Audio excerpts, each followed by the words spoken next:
ఒక వేశ్య సాక్ష్యం చెప్తుంది మన దేవుని గురించి. మీ దేవుడు మీ కొరకు ఎర్ర సముద్రాన్ని పాయలు చేశాడన్న సంగతి, యోర్దాను దగ్గర రాజులను ఓడించిన సంగతి, వారిని ఎంత నిర్మూలన చేశారో అదంతా మేము విన్నప్పుడు మా గుండెలు మా ఎదుట కరిగిపోయాయి, మా గుండెలన్నీ నీరైపోయాయి. మీ దేవుడు ఆకాశం అందే కానీ భూమి అందే కానీ దేవుడు అని సాక్ష్యం ఇస్తుందని మనం సాక్ష్యం ఇవ్వాల్సి వచ్చినప్పుడు ఇస్తున్నామా?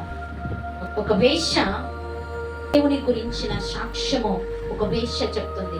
ఆమె అద్భుతము చూడలే, దేవుని నుంచి ఎలాంటి అద్భుతం పొందుకోలేదు, ఎలాంటి స్వస్థత పొందుకోలేదు, ఎలాంటి విడుదల పొందుకోలేదు, ఎలాంటి ఆశీర్వాదాలు పొందుకోలేదు, ఎలాంటి దీవెనలు పొందుకోలేదు. ఒక మాట చెప్పాలంటే ఏ మేలు పొందుకోలేదు. అసలు దేవుని గురించి ఆమెకు తెలియదు.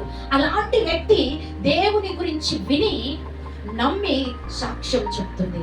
మనము దేవుని నుంచి ఎన్ని అద్భుతాలు పొందుకున్నాం, ఎన్ని ఆశ్చర్య కార్యాలు పొందుకున్నావు, ఎన్ని స్వస్థతలు పొందుకున్నావు, ఎన్ని విడుదలలు పొందుకున్నావు, ఎన్ని మేలు పొందుకున్నావు. నువ్వు దేవుని గురించి సాక్ష్యం చెప్తున్నావా? వేశ్య యేసుక్రీస్తు గురించి, యెహోవా దేవుని గురించి, ఆయన ఎంత భయంకరుడో, అద్భుతాలు చేయగల దేవుడని విని ఆ సాక్ష్యము చెప్తుంది. నీవు ఎన్నో అద్భుతాలు పొందుకుంటున్నావు దేవుని నుంచి, ఎన్నో విడుదలలు పొందుకుంటున్నావు, ఎన్నో స్వస్థతలు పొందుకుంటున్నావు, నీ కుటుంబంలో ఎన్నో జరుగుతున్నాయి. నువ్వు ప్రార్థిస్తున్నప్పుడు ఎన్నో మేళ్ల చేత దేవుడు నింపుతున్నాడు. నువ్వు సాక్షిగా నిలబడ్డావా? నువ్వు సాక్ష్యం చెప్తున్నావా?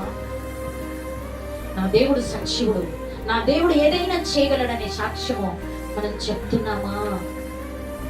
ఒక ప్రశ్న.